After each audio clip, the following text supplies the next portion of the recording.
Moi, je travaille le bois depuis que j'ai 8 ans. Avec mon père dans son atelier, je faisais déjà des objets en bois, pas de meubles, toujours des objets, des cendriers. Je tournais des cendriers pour les parents à Noël.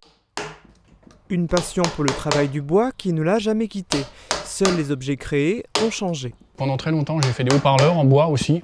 Une vraie pièce en bois, c'était l'ébénisterie, on va dire.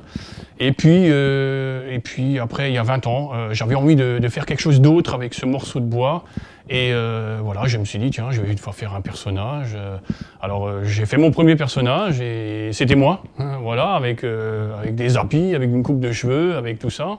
Et tout de suite, après, par contre, j'ai regardé, voilà, il y avait déjà plein de gens qui sculptaient des vrais personnages, quoi. Et donc, c'est là que j'ai décidé d'avoir cette particularité de sculpter juste un personnage, quoi. Voilà, de ne pas savoir si c'est un homme, si c'est une femme, on s'en fiche de l'âge, on s'en fiche un peu de tout. Juste un personnage, voilà, celui-là, il croise les bras, comme ça, tout simplement, il attend, on ne sait pas trop quoi, mais c'est toutes des positions un peu d'attente, des positions qui dégage autour de lui, il doit se dégager une espèce de sérénité en fait. Elle doit absorber un peu le stress qu'on a tous en ce moment. Et donc mes sculptures sont là pour apaiser. Tous les bonhommes n'ont cependant pas la même taille, ni la même attitude.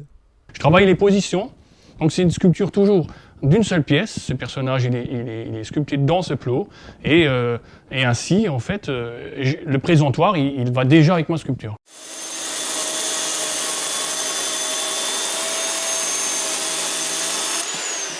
Au début, c'est dégrossi à la tronçonneuse et on part d'un bloc de bois. Hein. Tout ce personnage-là, un jour, il était dans un arbre, quoi. Voilà, il faut le voir comme ça. Les instruments utilisés pour sculpter changent ensuite. Les outils deviennent de plus en plus petits.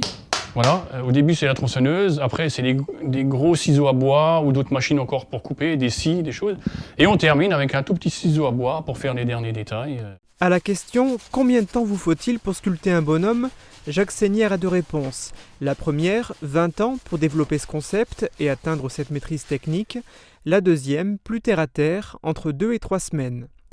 À noter, et pour les amateurs de jeux de mots, ces êtres en bois ne sont pas sculptés à partir du hêtre, mais à partir du chêne, en provenance de la société de Hambar, Chêne de l'Est.